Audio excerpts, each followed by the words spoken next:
तर नाशिकच्या जागेवरून मला तिकीट मिळावं असा माझा आग्रह नव्हता, मात्र दिल्लीतूनच माझ्या नावाचा प्रस्ताव आल्याचं काल मंत्री छगन भुजबळ यांनी म्हटलं होतं। त्यावर संजय शिरसाट काय म्हणाले पाहूया।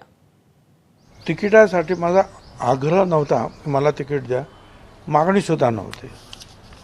परंतु महायुतीची जी चर्चा दिल्लीमध्ये झाली त्यावेळी अचानक माझं नाव त्यांनी पुढे आलं आणि सांगितलं की भुजबळांनी नाशिकला उभं राहावं।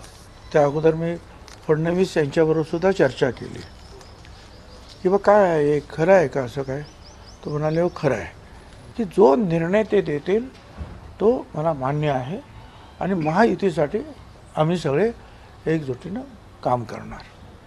काय आता काय चर्चा असेल तो त्यांनी तो प्रश्न सोडवावा। नाही, केंद्राकडून कुणालाही असं इंडिव्हिज्युअली सिग्नल जात नसतो, केंद्र कुणालाही सिग्नल देत नसतात। पक्षाचे जे स्थानिक नेते आहेत, मुंबईचे जे नेते आहेत, महाराष्ट्राचे जे नेते आहेत, त्यांच्या मार्फतच हा निरोप जात असतो।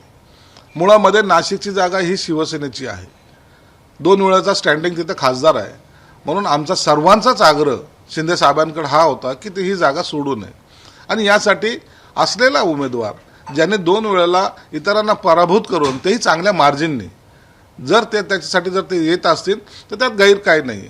म्हणून आमचा तर आग्रह शेवटपर्यंत हाच असणार आहे की ही जागा शिवसेनेची आहे, शिवसेनेला असावी। एबीपी माझा, उघडा डोळे बघा नीट।